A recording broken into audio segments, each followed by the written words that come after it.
नमस्कार, बुलेटिन में आपका स्वागत है। मैं हूं आपके साथ जीनत सिद्दीकी। शुरुआत करते हैं खबरों की। बड़ी खबर उत्तरकाशी से आ रही है। यहां टिहरी बांध की झील में डूबे नाबालिग बच्चे का शव बरामद कर लिया गया है।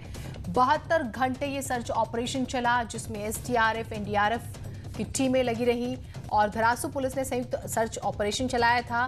और बेहद ही दुख की बात कि बच्चे जो है वो, क्योंकि वो डूबा था तो उसे जिंदा नहीं बचाया जा सका, उसका शव बरामद हुआ है और ये 3 दिन पहले इस झील में डूब गया था।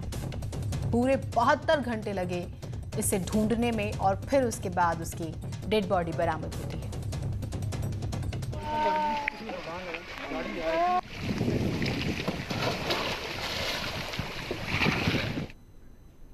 पिथौरागढ़ ट्रेजरी के कर्मचारियों के कोरोना संक्रमित होने से ट्रेजरी को भी संडे तक बंद कर दिया गया है। ट्रेजरी के 2 कर्मचारी कोरोना पॉजिटिव पाए गए हैं। पॉजिटिव आए कर्मचारियों में से एक बीते दिनों देहरादून से लौटा था और विभागों के कामकाज से प्रभावित होने की अब आशंका है। इससे पहले विकास भवन को भी कोरोना संक्रमण के बाद बंद किया गया था। पिथौरागढ़ ट्रेजरी में 2 लोग पॉजिटिव पाए गए हैं, जिसके बाद जो है ट्रेजरी को 3 दिन के लिए बंद कर दिया गया है। शनिवार को ट्रेजरी के सारे लोगों की फिर से जांचें करी जाएंगी और सोमवार से ट्रेजरी को पुनः खोल दिया जाएगा।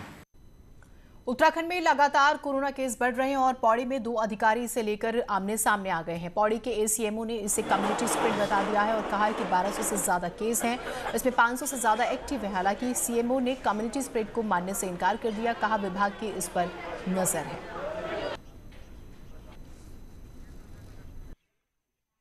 नहीं, कम्युनिटी स्प्रेड नहीं, चिंताजनक भी नहीं है। एक्चुअली सैम्पलिंग रेट हम लोग का बहुत बढ़ गया है ना, तो जितना ज़्यादा सैम्पलिंग रेट होगा उतनी पॉजिटिविटी के चांसेस ज़्यादा होते हैं।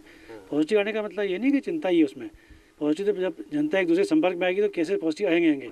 हाँ, कम्युनिटी स्प्रेड हम इसे मान सकते हैं, क्योंकि लोकल्स जो यहाँ पे यहीं के रेजिडेंट हैं, जिनका कहीं बाहर से आना जाना नहीं हुआ है, लेकिन वहाँ भी कोरोना के केसेस पाए गए, तो हम इसे मान सकते हैं कम्युनिटी स्प्रेड तो हुआ ही है। कोरोना के बढ़ते मामलों ने व्यापारियों की चिंता बढ़ा दी है। व्यापारियों को इस बात का डर सता रहा है कि कहीं इसी तरह मामले बढ़ते रहे तो आने वाले त्योहारी सीजन में सरकार लॉकडाउन करने को मजबूर न हो जाए। इसी वजह से व्यापारी चाहते हैं कि श्राद्ध के बाद आ रहे मलमास में ही वीकेंड लॉकडाउन लागू किया जाए, ताकि त्योहारों तक हालात ठीक हो सके। देहरादून के व्यापारियों ने इसे लेकर पहले सीएम और फिर डीएम से मुलाकात की है। हम सुबह मुख्यमंत्री से मिले, अभी डीएम साहब से मिले। हमारा चिंता ये है व्यापारियों की कि जिस तरह कोरोना का ग्राफ बढ़ता जा रहा है, तो इसी समय कुछ ऐसा करा जाए कि ये कट लग जाए इस पे, जिससे आगे त्योहार के सीजनों में ऐसा ना हो। पर गवर्नमेंट गाइडलाइन, अब जो भी हमारा एमएचए की गाइडलाइन है उसके अनुसार अब कोई भी इस तरीके से गवर्नमेंट लेवल से कोई भी ऐसे आदेश जो है वो नहीं होने हैं अनलॉक 4 में। लेकिन उनका चूंकि अपना निर्णय है, तो ये अगर वो केसेस को देख करके केसेस के वजह से अपनी सेफ्टी के लिए, समाज की सेफ्टी के लिए कोई निर्णय करते हैं तो वो करने के लिए स्वतंत्र हैं। देहरादून में कोरोना वायरस की बढ़ती हुई संख्या को देखते हुए जिलाधिकारी कार्यालय में सन्नाटा है। इन दिनों शिकायतकर्ताओं की भीड़ भी देखने को नहीं मिली है। ऑफिस के कर्मचारियों के संक्रमित आने की वजह से जिलाधिकारी ऑफिस में पब्लिक एंट्री बैन है। लोगों की परेशानियों के लिए कार्यालय में ही ड्रॉप बॉक्स रखा गया है। डीएम ऑफिस का जायजा लिया हमारे सहयोगी भारती सकलानी ने। देहरादून में कोविड पेशेंट्स मिलने के साथ ही कामकाज भी प्रभावित होने लगा है। हालांकि कर्मचारी आ रहे हैं, लेकिन पब्लिक की एंट्री बंद कर दी गई है। डीएम ऑफिस में इस वक्त हम मौजूद हैं, जहां पर हमेशा गुलजार रहा करता था डीएम ऑफिस, लेकिन इन दिनों यहां पर पब्लिक के आने की मनाही के चलते किस तरह से सन्नाटा पड़ा हुआ है वो आप देख सकते हैं। यहाँ पर जो लोग आ रहे हैं उनके लिए कहा गया है कि ड्रॉप बॉक्स में वो अपनी शिकायतें यहाँ पर डाल दें, ताकि उनकी समस्याओं का निराकरण किया जा सके। लोग आ रहे हैं लगातार। अगर हम डीएम ऑफिस की बात करें तो यहाँ पर कोरोना कई कर्मचारियों को भी हो चुका है, जिसके बाद खास तौर पर एहतियात बरते जा रहे हैं। जो जनता दरबार लगता था उसको भी यहाँ पर फिलहाल बंद किया गया है। कैमरा पर्सन अनिरुद्ध रावत के साथ भारती सकलानी, न्यूज़ 18 देहरादून। उधर कोटद्वार में कोरोना संक्रमण महामारी का रूप लेता जा रहा है। कोटद्वार के सिगड्डी ग्रोथ सेंटर में भी कोरोना की वजह से कंपनी में कामकाज ठप हो गया। ग्रोथ सेंटर में मौजूद इलेक्ट्रॉनिक्स कंपनी के स्टाफ में कोरोना की पुष्टि हुई है, जिसके बाद कंपनी को सील कर दिया गया। साथ ही संक्रमण की चपेट में आए 8 मैनेजर को आइसोलेट किया गया है। कंपनी में कोटद्वार शहर के 800 से ज्यादा कर्मचारी काम करते हैं। इसी में एक मामला संज्ञान में आया था कि वहाँ पे जो एक स्टोर मैनेजर था तो उसको कोरोना पॉजिटिव पाया गया। तो एहतियातन वहाँ के जो और मैनेजर थे, 8 मैनेजर हैं, उनको हमने क्या आइसोलेट कर दिया है और बाकी जो कंपनी है उसको हमने 72 घंटे के लिए बंद कर दिया है। वो वहाँ पे सैनिटाइजेशन किया जा रहा है। अल्मोड़ा में डीडीओ के पंत और सलादे मंडल के बीजेपी के महामंत्री संदीप खुलबे की बातचीत का एक ऑडियो वायरल हुआ है, जिसमें के पंत बीजेपी के मंडल महामंत्री को पीएम ऑफिस में एक अधिकारी के नाम का दुरुपयोग करने पर धमका रहे हैं। संदीप खुलबे का कहना है कि मैंने उनसे मनरेगा की योजनाओं के बारे में पूछा था, डीडीओ गाली गलौज देने लगे। पीएम ऑफिस के बारे में कभी उनका नाम नहीं लिया। उधर कांग्रेस नेता और पूर्व मुख्यमंत्री हरीश रावत ने अजय भट्ट से अपील की है कि हरीश रावत जो हैं वो कहते हैं कि अजय भट्ट पत्रकार के साथ मानहानि के मामले में ना उलझे और पत्रकार के खिलाफ दायर मानहानि के केस को वापस ले ले। हरीश रावत ने ट्वीट किया है कि दलों से अलग होने के बावजूद मैं और अजय भट्ट भाई हैं और हरीश रावत ने कहा है कि वो अपने छोटे भाई अजय भट्ट से ये मामला वापस लेने की अपील करते हैं।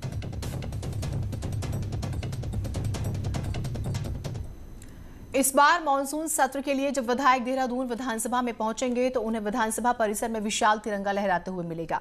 उत्तराखंड विधानसभा में 101 फीट ऊंचा तिरंगा लहराने की तैयारी चल रही है।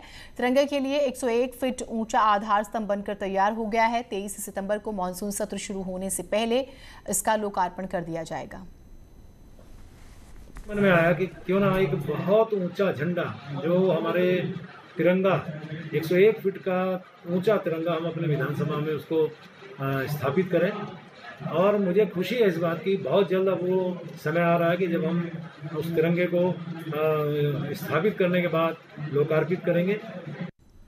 नैनीताल पालिका अध्यक्ष ने नैनीताल के विधायक संजीव आर्य से अपील की है कि वो नैनीताल के विकास के लिए जनता का समर्थन करें। पालिका अध्यक्ष 3 दिन से नैनीताल पालिका को धनराशि जारी करने के लिए धरना दे रहे हैं और बीजेपी और कांग्रेस दोनों पार्षदों का समर्थन इन्हें मिल रहा है। अगर उनको लगता है नाकामी यहाँ पर मैं छुपा रहा हूँ, मेरे साथ जो मेरे बीजेपी के मेंबर है वो मेरे से कंधा मिला के मेरे साथ खड़े हुए हैं और उनके वार्ड में वो जाके देख सकते हैं कितना काम हुआ है करके। और जैसे आपने बताया बीजेपी के यहाँ पर विधायक है, तो माननीय विधायक जी से मैं हाथ जोड़कर मैं विनती करता हूँ कि शीघ्र हमें जो हमारी ग्रांट रिलीज कराइए। ऋषिकेश एम्स में स्वास्थ्य सेवाओं में एक नई उपलब्धि जुड़ने वाली है। अब विषम भौगोलिक परिस्थिति में दूर दराज के क्षेत्रों के लिए एयर एम्बुलेंस सेवा की सुविधा ऋषिकेश एम्स देने जा रहा है। अब डीजीसीए द्वारा एम्स ऋषिकेश के हेलीपैड और एयर एम्बुलेंस सेवा को मंजूरी मिल गई है, जिससे अब उत्तराखंड सहित देश के किसी भी हिस्से से मरीजों को एयर एम्बुलेंस से ऋषिकेश एम्स लाया जा सके। इस हेलीपैड को डीजीसीए द्वारा अब पूर्ण रूप से अनुमति मिल चुकी है। हमारा एसओपी डीजीसीए द्वारा ओके कर दिया गया है और अब एम्स ऋषिकेश का हेलीपैड विधिवत रूप से रेगुलर ऑपरेशंस करने के लिए स्वतंत्र है।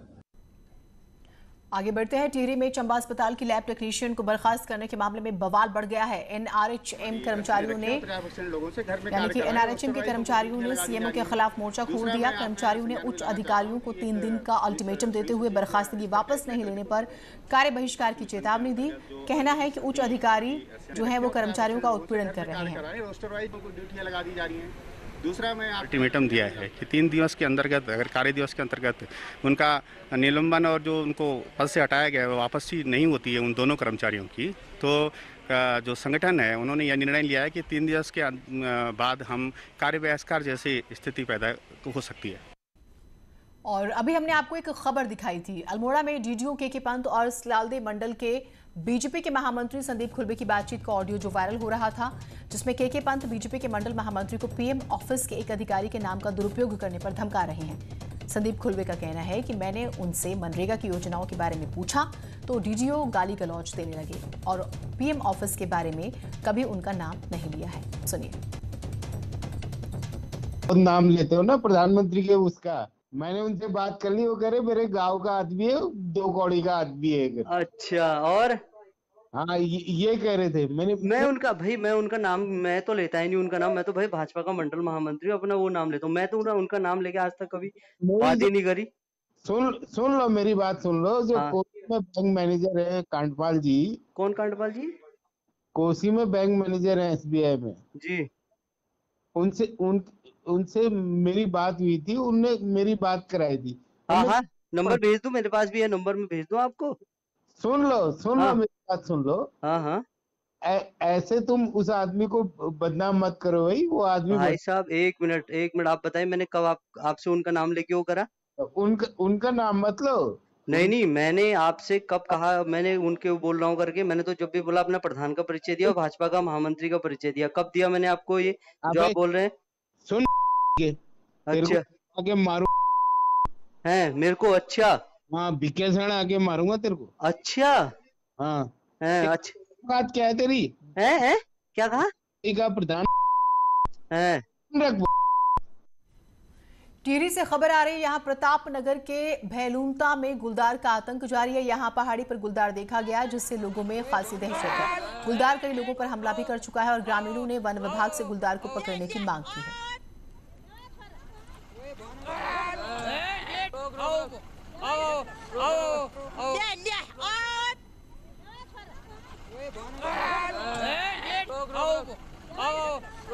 तो आप भी इस गुलदार को जो है देख पा रहे हैं। देखिए, हालांकि वो बड़े आराम से बैठा हुआ है। देखिए, और फिर लोगों की आवाज के बाद जो है वो वहां से फटाफट से दौड़ता है। अब जो है इससे पकड़ने की मांग जो है लोग कर रहे हैं, क्योंकि कई बार जानलेवा हमले भी ये गुलदार कर चुका है। तो रिहायशी एरियाज की जब हम बात करते हैं, इनमें आने वाले गुलदारों को अब रेडियो कॉलर किया जाएगा ताकि उन पर हर समय नजर रखी जा सके। पायलट प्रोजेक्ट के तौर पर 15 गुलदारों को कॉलर लगाया जाएगा।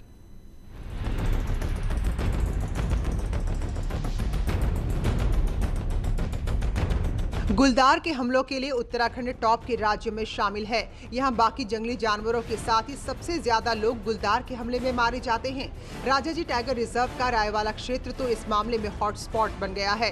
पिछले 5 साल में रायवाला में गुलदारों ने 26 से ज्यादा लोगों का शिकार किया। अब इसी इलाके में 5 गुलदार को सबसे पहले कॉलर किया जाएगा। इसके बाद हरिद्वार फॉरेस्ट डिवीजन और देहरादून फॉरेस्ट डिवीजन में 5-5 गुलदार को कॉलर करने की योजना है। ऐसा वन्यजीव है जिसके कारण मानव वन्यजीव संघर्ष की घटनाएं होती रहती हैं, तो उनकी बेहतर जानकारी और एक अर्ली वार्निंग सिस्टम के रूप में इसका एक कंपोनेंट है जिसमें लेपर्ड्स को रेडियो कॉलर करने की योजना है।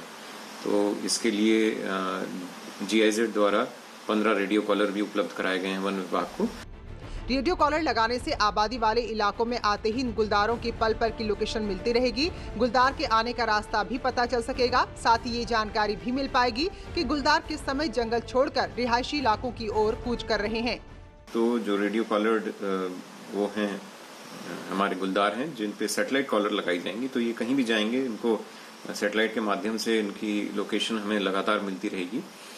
तो इनका रेंजिंग पैटर्न और बिहेवियरल पैटर्न इसके बारे में हमको अच्छी जानकारी मिल जाएगी। है तो हम ये चाह रहे हैं कि इनको अगर हम रेडियो कॉलरिंग कर देंगे तो उससे इनका मूवमेंट हमें पता लगेगा, और उससे एक फ़ायदा ये भी हुआ कि अगर मूवमेंट में हमें लगता है कि आबादी के बहुत पास आ गए हैं तो थोड़ा जो पेट्रोलिंग है और जो इस तरह के प्रिकॉशंस हैं लोगों को अलर्ट कर देना। पूरे भारत में ऐसा पहली बार होगा जब 15 गुलदार को रेडियो कॉलर किया जाएगा, जिससे उम्मीद है कि गुलदार और मानव के बीच के संघर्ष की घटनाओं को कम किया जा सकेगा। न्यूज़ 18 के लिए देहरादून से सुनील प्रभात की रिपोर्ट। IG गढ़वाल अभिनव कुमार ने गढ़वाल रेंज के 7 जिलों के उन कुख्यात अपराधियों की लिस्ट सभी जिलों से मंगवाई है जो जिले में कभी भी बड़े अपराध को अंजाम दे सकते हैं। साथ ही सभी जिलों के कप्तानों को इन अपराधियों पर सख्त नजर रखने के भी आदेश हैं। अभिनव कुमार का मानना है कि कोरोना महामारी के बाद ये अपराधी फिर सक्रिय हो सकते हैं और बेरोजगार युवाओं को भ्रमित कर इलाके में आपराधिक घटनाओं को अंजाम दे सकते हैं। भले ही इस टॉप 10 लिस्ट में कुछ कुख्यात अपराधी जेल में बंद हैं, लेकिन जेल में भी उनकी गतिविधियों पर नजर के साथ उनसे मिलने वालों पर भी निगरानी जरूरी है। सभी जनपदों से जो उनके दुर्दांत अपराधी थे उनकी टॉप 10 की करंट और जो करंटली एक्टिव है उनकी लिस्ट कंपाइल करने को कहा था। तो वो लिस्ट सभी जनपदों से आ गई है। संभवतः एक जनपद से अभी आनी बाकी है। तो जैसे ही वो पूरी लिस्ट आती है तो फिर अब इस पे हम लोग अभियान चला के कार्रवाई करेंगे कि जो भी ये टॉप 10 में चिन्हित अपराधी हैं इन पे लगातार कड़ी नज़र रखी जाए। देहरादून के राजपुर रोड पर अनियंत्रित ट्रक डिवाइडर पर चढ़ गया, जिससे ट्रक में सवार 3 में से एक शख्स गंभीर रूप से जख्मी हो गया। घायल को फिलहाल अस्पताल में भर्ती करा दिया गया है। मामला देर रात का डालनवाला थाना क्षेत्र का बताया जा रहा है।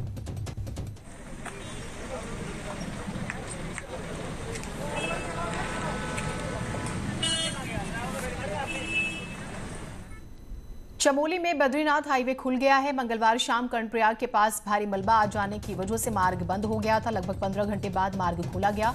खुलते ही लोगों ने राहत की सांस ली है। हाईवे बंद होने की वजह से दोनों ओर फंसी गाड़ियों में लोगों को अपनी रात गुजारनी पड़ी।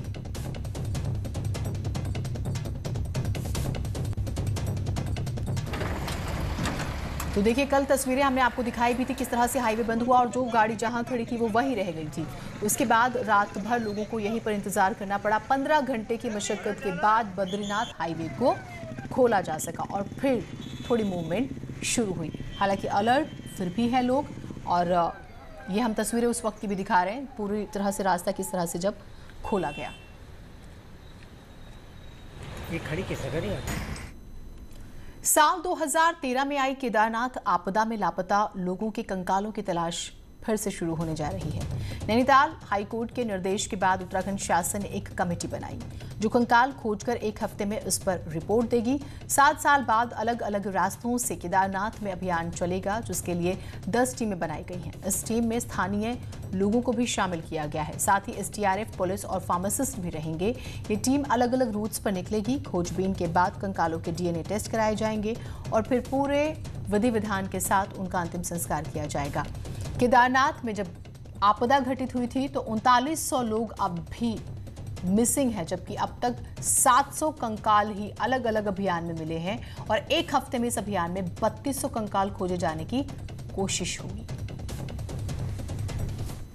जो हमारे पास गुमशुदा लोगों की संख्या है और जितने शव बरामद हुए हैं उसमें अभी भी काफ़ी डिस्क्रिपेंसी है, तो निश्चित रूप से हम ये मान रहे हैं कि अभी भी वहाँ जो केदारनाथ और रामबाड़ा में कई जगह जहाँ मलबा पड़ा है तो वहाँ शवों के दबे होने की संभावना है।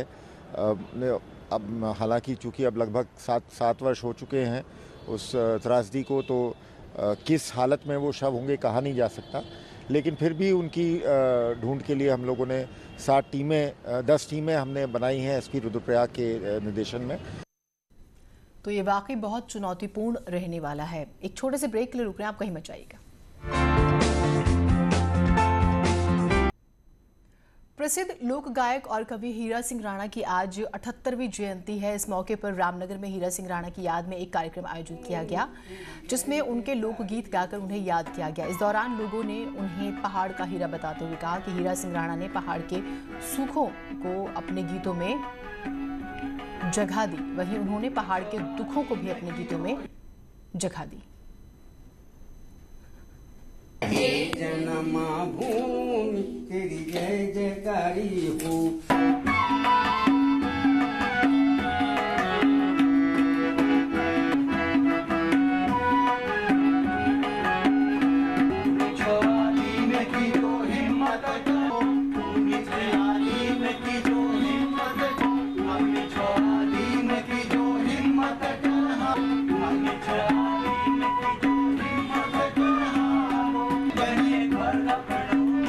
हीरा सिंह राणा जी की 78वीं जयंती है। हम उनको याद कर रहे हैं। वो पहाड़ के कवि थे। उनकी कविताओं में पहाड़ का दर्द था, पहाड़ की जो भी वास्तविकता है वो उनकी कविताओं में आप स्पष्ट देख सकते हैं। और एक छोटे से ब्रेक ले रुक रहे हैं, कहीं मत जाइएगा।